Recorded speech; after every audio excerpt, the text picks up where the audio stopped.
സത്യം പറഞ്ഞാൽ ഇപ്പോൾ ഒരു പ്രതികരണം നടത്താവുന്ന മാനസികാവസ്ഥയിലല്ല ഞാൻ. കാരണം വളരെ അപ്രതീക്ഷിതമായി, വളരെ ആകസ്മികമായി ഉണ്ടായ വേർപാട് വളരെ ഞെട്ടലോടുകൂടിയാണ് ഞങ്ങൾക്ക് ആ വാർത്ത കേൾക്കാൻ പറ്റി. ഒരിക്കലും പ്രതീക്ഷിച്ചിരുന്നില്ല. പ്രാവശ്യം പാർട്ടി സമ്മേളനം കഴിഞ്ഞ് പിറ്റേ ആഴ്ചയിലാണ് അദ്ദേഹത്തെയും കൊണ്ട് ഞാൻ അപ്പോളോ ആശുപത്രിയിൽ പോയിരുന്നു.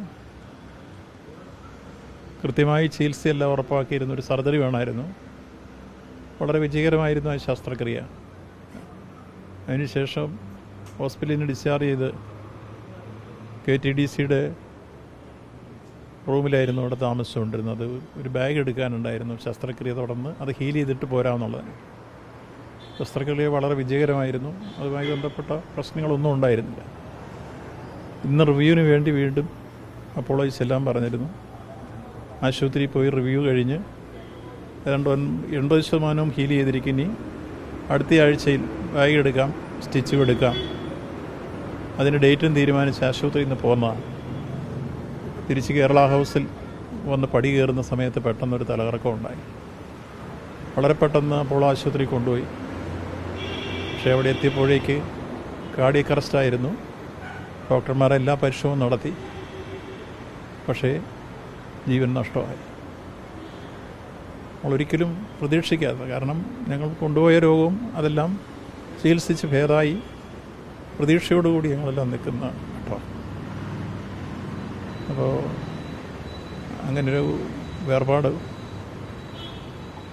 ഒരിക്കലും പ്രതീക്ഷിക്കാത്ത തരത്തിൽ വരുമ്പോൾ ഉണ്ടാകുന്ന വിഷമവും വേദനയും എല്ലാം ഞങ്ങളിലെല്ലാം ഉണ്ട്. പ്രത്യേകിച്ച് എനിക്കൊരു സഹോദരനായിരുന്നു. സഖാവെന്ന രൂപത്തിൽ അദ്ദേഹം വിദ്യാർത്ഥി രാഷ്ട്രീയത്തിൽ മുതൽ ഉള്ള ആളാണ്. അതിനുശേഷം DYFIയുടെ കോട്ടയം ജില്ലാ സെക്രട്ടറിയായി പ്രവർത്തിച്ചു. CI2ൻ്റെ കോട്ടയം ജില്ലാ സെക്രട്ടറിയായി പ്രവർത്തിച്ചു. ജില്ലാ പഞ്ചായത്ത് മെമ്പറായി പ്രവർത്തിച്ചു. പിന്നീട് ഞാൻ MLA ആയി മാറിക്കഴിഞ്ഞപ്പോൾ അദ്ദേഹം സെക്രട്ടറിയായി. അങ്ങനെയാണ് അദ്ദേഹം പാർട്ടി ജില്ലാ സെക്രട്ടറി എന്ന നിലയിൽ വളരെ ശ്രദ്ധേയമായ പ്രവർത്തനങ്ങളായിരുന്നു കാഴ്ചവെച്ച് ജില്ലയിലാകെ നിറഞ്ഞു നിന്ന് പ്രവർത്തിക്കുന്ന ഒരു പൊതുപ്രവർത്തകനായി. അദ്ദേഹത്തിൻ്റെ ഈ കാലഘട്ടത്തിലെ പ്രവർത്തനങ്ങളെല്ലാം CPIഎമ്മിനെ സംബന്ധിച്ചോളം ഏറ്റവും വിലപ്പെട്ട സംഭാവനകളാണ്. പൊതുജനങ്ങൾക്കും ഏറെ ഇഷ്ടമായിരുന്നു. എല്ലാ വിഭാഗം ആളുകളുമായി സൗഹൃദം പുലർത്തിയും ഇടപെടുന്നവർക്കൊക്കെ വിട്ടുപിരിയാനാവാത്ത സൗഹൃദം തീർത്തും എല്ലാവരുടെയും ഹൃദയത്തിൽ സ്ഥാനം നേടിയ ഉത്തമനായൊരു കമ്മ്യൂണിസ്റ്റായിരുന്നു സഖാവ് റസൽ. അദ്ദേഹത്തിന് ഇപ്പോൾ യഥാർത്ഥത്തിൽ വന്ന രോഗം ചികിത്സിച്ച് ഭേദമാക്കാവുന്ന രോഗം മാത്രമേ ഉണ്ടായിരുന്നു. അതുകൊണ്ടാണ് ഞങ്ങൾ ഏറ്റവും ഉയർന്ന ചികിത്സ കിട്ടാൻ വേണ്ടി അപ്പോളോ ആശുപത്രിയിൽ ഞാൻ തന്നെയാണ് മുൻകൈ എടുത്ത് അദ്ദേഹത്തെയും കൊണ്ട് പോയത്. 2 പ്രാവശ്യം ഞാൻ അപ്പോളോയിൽ പോയിരുന്നു. സർജറി നടക്കുന്ന ദിവസവും ഞാൻ കൂടെ ഉണ്ടായിരുന്നു. എല്ലാം ഭംഗിയായി വിജയകരമായി എല്ലാം പൂർത്തീകരിച്ച് വിശ്രമിക്കുന്നൊരു ഘട്ടത്തിലാണ് ഇന്ന് റിവ്യൂവിന് പോയത്.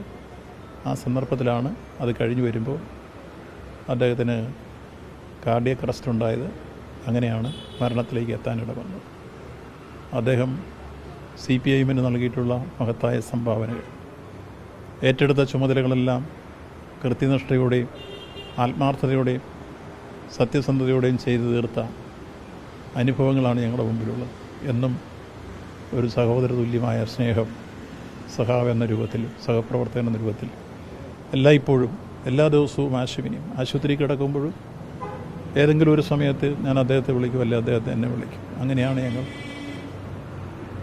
എല്ലാ ദിവസവും മുന്നോട്ട് പോയിരുന്നു. അദ്ദേഹത്തിൻ്റെ വേർപാട് ഏറെ വേദനാജനകമാണ്, ദുഃഖകരമാണ്. അദ്ദേഹത്തിൻ്റെ വിലപ്പെട്ട പ്രവർത്തനങ്ങളെല്ലാം ഈ സന്ദർഭത്തിൽ അനുസ്മരിക്കുന്നു. കാലവും ചരിത്രമുള്ളൊരു കാലം അദ്ദേഹം സമൂഹം നിറഞ്ഞു നിൽക്കും. അത്രത്തോളം പ്രവർത്തനങ്ങളുടെ ഉള്ളടക്കമുണ്ട് അദ്ദേഹത്തിൻ്റെ ഈ കാലയളവ്. ഇനി തുടർന്ന് അദ്ദേഹത്തിൻ്റെ ഡെഡ് ബോഡി ഏറ്റുവാങ്ങുന്നതിന് വേണ്ടി ചെന്നൈയിലേക്ക് പോവുകയാണ്. നാളെ രാവിലെ 9 മണിയോടുകൂടി നെടുമ്പാശ്ശേരി എയർപോർട്ടിൽ എത്തിക്കാവുന്നതാണ്. ഇപ്പം ഞാൻ വിളിച്ചേർപ്പാട് ചെയ്ത ക്രമീകരണങ്ങളനുസരിച്ച് ഇപ്പോൾ പറയാൻ കഴിയുന്നത്. 9 മണിയോടുകൂടി എയർപോർട്ടിലെത്തിയാൽ ഉച്ചയ്ക്ക് മുമ്പായി തന്നെ CPIഎമ്മിൻ്റെ കോട്ടയം ജില്ലാ കമ്മിറ്റി ഓഫീസിൽ പൊതുദർശനത്തിന് വയ്ക്കും. അതിനുശേഷം അദ്ദേഹത്തിൻ്റെ ചങ്ങനാശ്ശേരി താലൂക്കിലെ തെങ്ങണായിലുള്ള ഭവനത്തിലേക്ക് കൊണ്ടുപോകും. തുടർന്ന് വീട്ടുകാരുമായി ആലോചിച്ച് ശവസംസ്കാരം എപ്പം നടത്തണം എന്നുള്ള കാര്യം വൈകിട്ടോടുകൂടി നിങ്ങളെല്ലാം അറിയിക്കാം. ആ രൂപത്തിലാണ് ഇപ്പോൾ ആലോചിച്ചിട്ടുള്ളത്. ബഹുമാനപ്പെട്ട മുഖ്യമന്ത്രി ഉൾപ്പെടെയുള്ള ആളുകൾ നാളെ കോട്ടയത്ത് ജില്ലാ കമ്മിറ്റി ഓഫീസിൽ എത്തിച്ചേരും.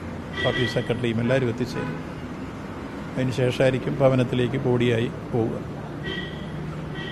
സ്വന്തം വീട്ടുവളപ്പിലായിരിക്കും ശവസംസ്കാര ചടങ്ങുകൾ നടക്കുക. ഇങ്ങനെയാണ് ഇപ്പോൾ പ്രാഥമികമായി ഞങ്ങളൊന്ന് ആലോചിച്ചിട്ടുള്ളത്.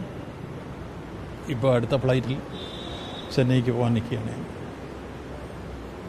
ആണ് പൊതുവിൽ പറയാനുള്ളത്.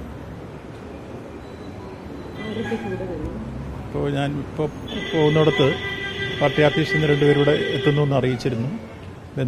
ഭാര്യ അവിടെ ചെന്നൈ തന്നെയുണ്ട്, മകളുമുണ്ട്. മറ്റ് അവിടെ നമുക്ക് സുഹൃത്തുക്കളുള്ളവർ അവിടെ തന്നെയുണ്ട്. പിന്നെ മറ്റുള്ളവരെല്ലാം വാഹനം എടുത്ത് വരുന്നവർ കുറേ പേര് പോയി കഴിഞ്ഞിട്ടുണ്ട്. അങ്ങനെയാണ് ഇപ്പോൾ പ്ലാൻ ചെയ്തിരിക്കുന്നത്. രാവിലെ ഒരു 9 മണിയോടുകൂടി ഞങ്ങൾ നെടുമ്പാശ്ശേരിയിൽ എത്തിച്ചേരും.